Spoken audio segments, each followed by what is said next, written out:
because the life comes before anything.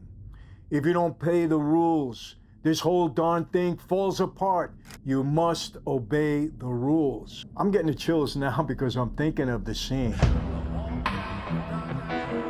I walk in redemption. Hey everyone, welcome to another Sit Down with Michael Franzese. Hope everybody is doing well. All is very good, very blessed on this end. As always, we give all the praise, honor, glory, and thanksgiving to our God for that. I want to mention one thing before we get into today's topic, and it's an important one for me, so hang in there. I've been asking some of you how you feel about me doing a YouTube Live, maybe once a week, maybe once every 2 weeks, twice a month, something like that. And in the YouTube Live, you'd have an opportunity to ask me questions, and we can discuss some things that are currently going on right now. Because I know when I discuss issues, you people say, Michael, it's politics, and we don't want to hear that on YouTube. I get it. I understand that. Some people do it. You don't want to hear it that much from me. That's why I'm on Rumble. And I do 2 lives a week normally on Rumble, and we talk about current issues, and it's been really great. But what I want to do is do 1 live, like I said, 1 a week or once maybe every 2 weeks, where we can talk about things that are going on, and you could ask me questions about anything. I say that. Just make them kind of smart questions if you can. But what do you think about that? I put this out once, and I got a lot of favorable comments. Said, yeah, Michael, we'd really like you to do that, and we'll figure out a time that's convenient, for every different time zone. So I wanted to mention that. And today, I have to say something, people. About a week and a half ago, I think, my team came up and they gave me 10 scenes from mob movies, and they wanted me to react to them. And I think most of the scenes came from many of you. They put a survey out, and these are the scenes that came back. And it was great. You people enjoyed it. I liked commenting on them, reacting to them. But one of my favorite movies, if not the favorite movie, was left out. So I got to get into that today. And that was the 1996 Gotti movie with Armand Assante. Brilliant movie. You've heard me say this a million times. Armand Assante, he just killed that role with Gotti. He was absolutely brilliant. Anthony Quinn, absolutely brilliant as Neil Delacroix. It's absolutely brilliant. And I'll tell you, when I first saw that film, now remember, don't mistake it with the more recent Gotti film with John Travolta. I'm not going to comment on that. It's funny. But the Armand Assante film in 1996, you can go and watch it in its entirety on YouTube, and I really suggest that you do that. It was just brilliant. It was pretty accurate, pretty authentic, because a lot of the script, from what I understand, was written from surveillance tapes and so on and so forth. And from what I saw of it and seen of it, I saw it many times, it was pretty accurate. So many of you know I've been in the wine business now for just over 2 years, and I'm happy to report that we've been very successful. People are accepting our wine, not only all over the United States, but all over the world. We're getting, people that want to have our wine in various countries, very rewarding. And our wines are from Armenia, the ancient vineyards, first vineyards in the new civilization. We're introducing it into the United States, been very successful in that. We have a couple of different categories. Our Irani is our #1 seller, terrific, you're gonna love it. We also have a pomegranate wine that you won't find anywhere else. And now we've just introduced non-alcoholic wines, and people, it's off the charts. People are loving that. If you don't drink wine and you want to participate with everybody that does, ours tastes so good, people are really enjoying it. I recommend it. So if I were you, I would go right now to our website, franzesewine.com. It'll tell you where you can buy it. We're in 9 or 10 different states now, soon to blanket the entire country. I know you're going to enjoy it. So thank you all for supporting us, those of you that are enjoying it. We always say it's a sip you can't refuse, and I guarantee if you try it, you're going to see that I'm right. But the roles played there were just brilliant, I'm telling you. And I became friendly with Armand because I've talked about the film so much. I forget how we contacted one another at one point, but he's a great guy, by the way. Anthony Quinn obviously passed away, but Armand is just brilliant. Anything he does is brilliant, but he was so good in this movie. And I consider it maybe the best. I mean, it was an HBO movie. Remember that. It wasn't in the theaters, but it was so good. It's right up there with all the others. And I really mean that, if not, better than some. And that's the only one. I probably watched it 15, 20 times. I really mean it over the years. So I want to comment on a couple of the scenes, one in particular. People, there were some very tense moments in that life. I have to tell you, I myself had a situation, I said one of the horrors of that life is that you make a mistake, your best friend walks you into a room, you don't walk out again. And it's scary. I'm not going to kid you. It's scary. I've had that experience. Obviously, it worked out. I'm here. I think people were trying to, send a message to me at the time. It's okay. And I've talked about that. I'm not going to belabor that issue right now. But there are some scary moments in that life because it's a serious life. And let's face it, sometimes you lose your life. You make a mistake, you do the wrong thing, you break the rules, you violate the policy, you can be in severe trouble. And it was shown in this film, no doubt about it. And one of the scenes, I'll set it up for you, that was so great. Neil Delacroce, Anthony Quinn, calls up Gotti, who wasn't made at that time, and said, the boss wants to see you, Carlo Gambino. So they go to see the boss. And Carlo Gambino, who also played, everybody was brilliant in that movie. Everybody. And don't take my word, go see it. Carlo Gambino tells Gotti that his nephew was kidnapped and he wants the kidnapper killed, and they found out who it was, some Irish guy, right? And so he's telling him this. And Armand was brilliant because I'll never forget, Gambino says, I need you to take care of this. Gotti looks at him and goes, done. Just like that. It was brilliant. Just the move, the move, done. And that was Gotti. I'm sure Gotti acted just the same way. And one thing he said in there during this scene was terrific. He said, we don't do drugs. And the guy playing Gambino said, you do drugs, you die. And the way he said it, was just chilling.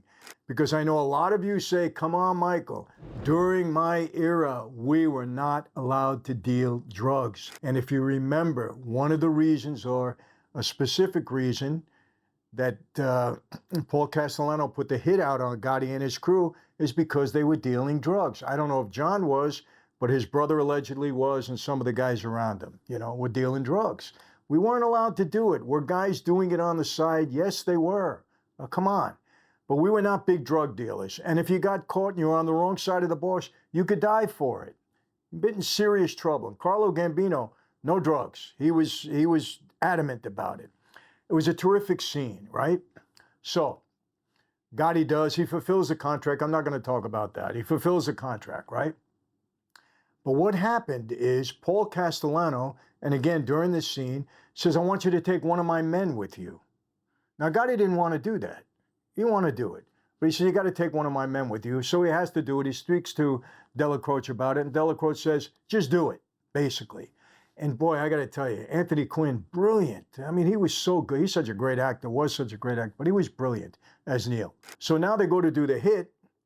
And what happens is Castellano's guy does something. He doesn't follow the rule that he doesn't follow the plan, I should say, that they were going to carry out.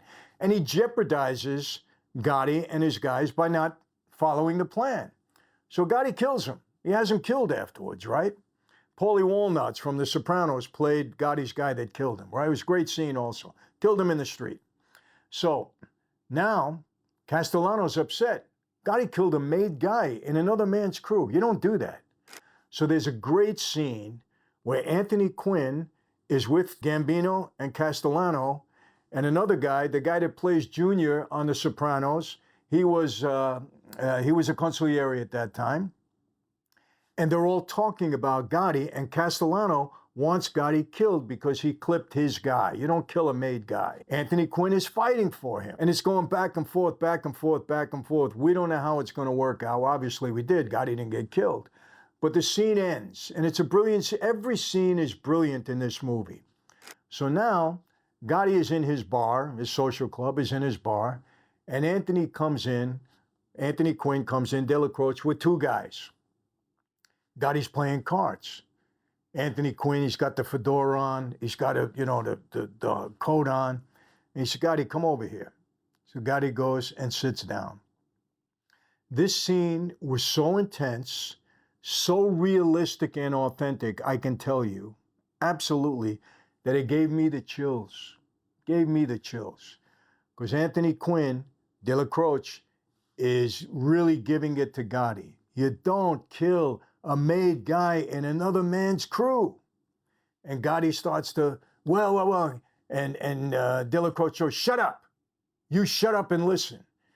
And the way he said it and the intensity in this scene, I felt it. Maybe having been in that life and experienced a few things, I felt the intensity. And he said to Gotti, I love you like a son. But if I was fighting for you all night, basically I'm summarizing, I was fighting you for your life all night long. Fortunately, the old man had a soft touch for you. He said, but let me tell you this. If he would have said, you gotta go, I'd have come here with these 2 zips and you would go. Because the life comes before anything. If you don't pay the rules, this whole darn thing falls apart. You must obey the rules. I'm getting the chills now because I'm thinking of the scene. It was such a brilliant scene. You know, I'm going to be honest with you. If I had to say what was the most brilliant scene in any one of these mob movies, I would have to say this one, 100%. And I don't think there's any better. I would say equal with this one, the opening scene to The Godfather. Marlon Brando was brilliant in that scene. Brilliant, you know, at the wedding when he's just brilliant. I would have to say an iconic, brilliant scene, Joe Pesci in Goodfellas. Remember when he's talking to Henry Hill, Ray Liotta, and he says, am I funny? You know that whole scene. I'm not going to go. That was brilliant. You know, iconic scenes. Another brilliant scene, in my view, Bronx Tale. And I know I'm skipping around, but I have to do it. Hey, we're just chatting here. Bronx Tale, when the motorcycle gang was in the club. You remember what they did? They throw the bottles, the glasses, and everything. And Chaz looks at them and says, now you can't leave. Brilliant the way he delivered that line. The way he walked over to the door and locked it. The way you've seen the horror on those guys' faces. These are scenes that they're 1 in a million. You don't see them often in these kind of movies. You know, so authentic, so well played out, so acted so brilliantly. Brilliant, just brilliant. I wanted to bring this up because, man, I cannot ever forget that movie or leave it out. But again, I didn't pick out those scenes. It was my team and some of the people that, you know, made those suggestions. You know, the whole movie was brilliant. It really was. You know, there's another scene in Gotti where he's telling his guys, because they were messing around with drugs, and he was telling his guys at the table, you think I'm gonna let anybody whack my crew? No, I'm gonna be the first to go down. And he was reprimanding them for going into this crew. He actually slapped his brother on the head he pushed him down on the table because he answered him in the wrong way. Just great, brilliant stuff. And you know, look, I'm gonna be honest with you again, and I say this straight out. Yes, there's a movie coming up on my life, but until it's a green lit and until you see it in the theaters, don't take my word for it. When they announce it and when it happens, that's when it happens. But I feel pretty good about this. You might hear about it soon. If I can't make a movie that's authentic, that at least matches some of this authenticity, why bother to do it? I wouldn't even approach it. And people that have approached me in the past that I didn't think had the ability to deliver the quality and the authenticity that some of these brilliant movies have, I wouldn't do it. You know, why bother? You know, you don't want cheesy stuff. Same thing with Christian movies. When you see cheesy stuff, it's like, don't even bother, because you bring a bad reflection on Christianity. Make a movie, make it real, you know, that like some of these great movies that have been done. So I wanted to comment on that because I felt bad leaving it out afterwards. I said, wait a second, my favorite movie, I didn't talk about it or mention any of these scenes, but that scene was brilliant. And you know what? Even the way Armand opened that movie up when he was in jail, and this was right out of Gotti's words from what I understand. And, you know, his last line in that, you know, prison scene when Gotti's in there, he says, you know, 10 years, they're going to miss John Gotti. 10 years from now, they're going to miss John Gotti. You know, it's just the way he delivered his lines. He was brilliant. So as you can see, I love Armand Assante as an actor, brilliant guy, good person too, you know, classy guy, I can tell you that. But great movie. So I really suggest that you go on YouTube. It's free. And watch it. You got any other movies you want me to comment on? Let me think here for a minute. Well, brilliant. Oh, you know what? I've been watching a couple more episodes of The Sopranos lately, and I'm getting into it a little bit more. I really am. You know, I had watched the first season, then I didn't want to watch it anymore after that. Then I reviewed it, and I reviewed a couple episodes. People said, no, Michael, you got to go back and watch it again, which I did. And, you know, I've said this in the past, it is an absolute brilliant series. It's not always that authentic in some ways, but the acting was brilliant. You know, the writing was great. Just good stuff. I mean, that's it for today. I just didn't want to leave out my favorite movie. I wanted to give you my 2 cents, but go and watch it if you haven't seen it. And let me know what you think. Important. That's it for today. A little bit of a short one, but how do I always leave you, my friends? Always the same. I'm never going to change. I need you to be safe, be healthy. God bless each and every one of you. God bless your families. And yes, as we approach November 5th and all the chaos that's going on in the world, in our country and outside of our borders, God bless America. Please, Lord, help us out. Yes. See you next time. Take care.